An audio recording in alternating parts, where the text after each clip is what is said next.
အတွက်ဘာမှမထူးကြခဲ့သလိုဘာမှကြိုးမရှိပါနှလုံးချင်းဆုံးပြီးခုန်ကြည့်မိတာလူတီးတော့အားလုံးကပြောကြတယ်မထူးပါဘူးဖွင့်ပြောလိုက်တယ်ချိန်နေရကြလာတာနဲ့များ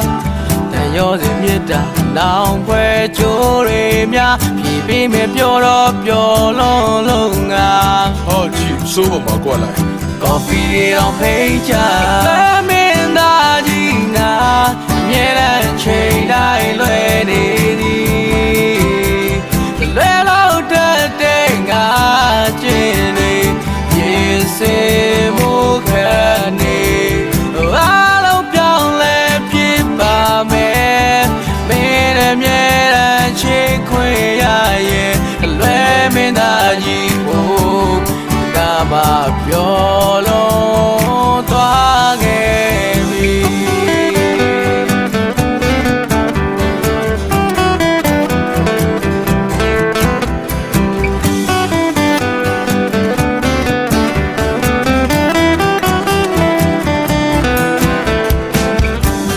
ညလုံးငါခံလိုက်တော့မယ်အဖြစ်ပြီးမဲ့ဒီမနက်ခင်းမှာခွဲစိတ်ကူးရင်ကြီးနေတဲ့တီမိုးလင်းတော့အိမ်ပြောသွားတယ်ချိန်နေနေရနောက်ကြမှာရောက်မဆိုးကပြေဖနက်ကလည်းပေါ့အလော်ကြီးနဲ့ပြေလာငါကြည့်တော့မရှိတော့ဘူးနဲ့ပြန်သွားပြီခွဲမင်းသားကြီးငါ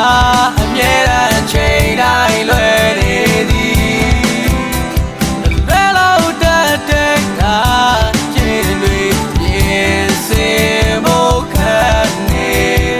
အားလုံးပြောင်းလဲပြပါမယ်ရှိတာနဲ့လည်းဝေးခဲ့ရပြီလွယ်မင်းသားကြီးတို့ငါကိုနေနဲ့ပေးခဲ့တယ်မထူးအောင်ကွာမင်းအဲ့ပေးမိမယူလိုက်တော့မင်းမိဘကသဘောတူထားတဲ့သူနဲ့ငါကြုံဆုံးမိပါတယ်တွေ့ချင်းလူသွားလွယ်နေခဲ့လွယ်ကောင်းတော့လွယ်နေလိုက်ပါတယ်ဝိကတဲ့ကလွယ်တဲ့ကချင်း